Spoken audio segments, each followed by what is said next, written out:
Story 1. The last few days of my life have been particularly weird, if I may say so myself.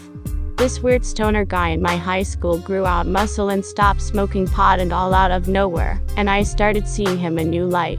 It started slowly where we exchanged smiles, then numbers, and eventually ended in a one-night stand, which surprisingly none of us regretted.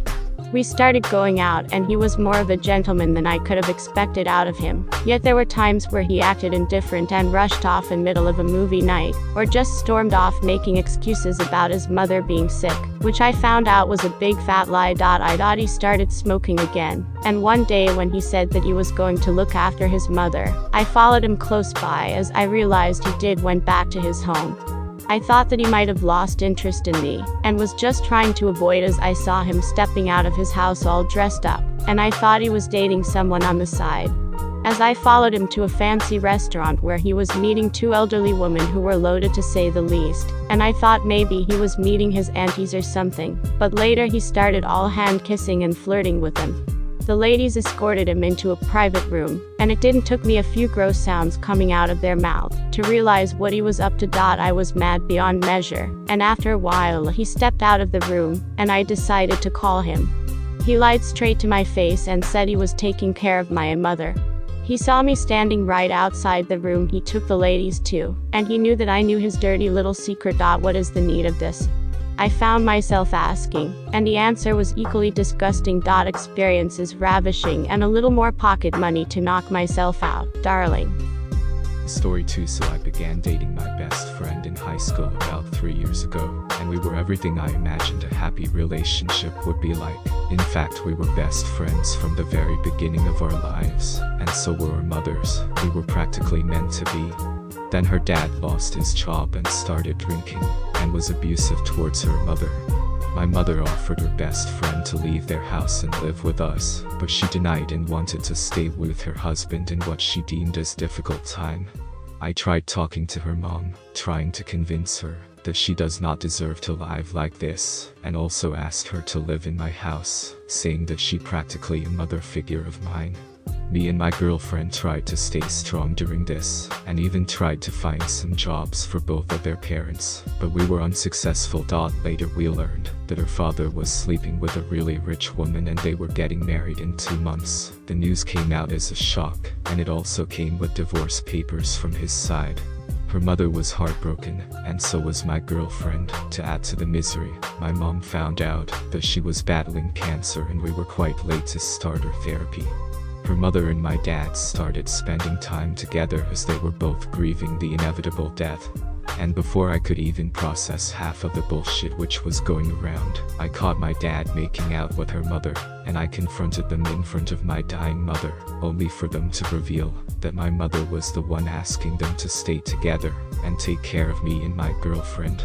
I don't know why, but I was really upset from my mother for taking a decision for our lives without even telling us. I mean, I get it, that you are trying to look out for me and her, but seriously, would you ask your best friend to sleep with your husband? That is just downright wrong.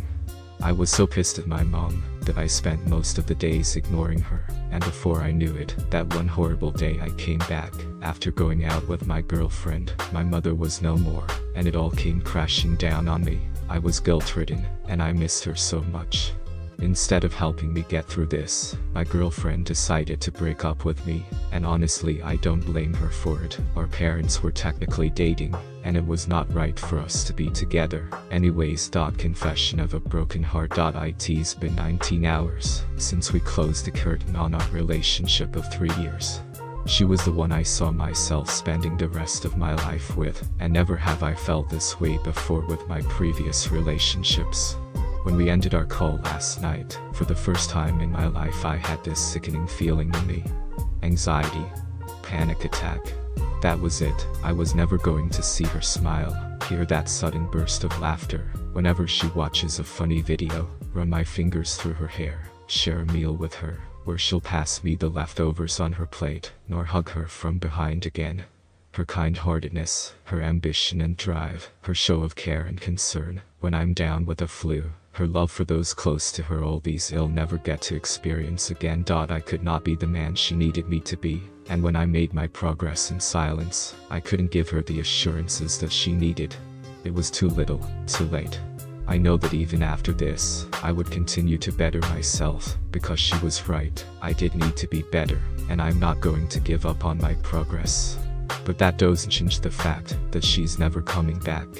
I can't eat, I can't sleep. I tried letting work distract me, but she's all have on my mind. The thing about being a 32-year-old is that most of my friends, which I do not have many, are either happily married or in select relationships, and the only advices I hear are give it time, you'll find better, stay strong. The thing is I'm not strong. The tears start streaming at every little thing that reminds me of her.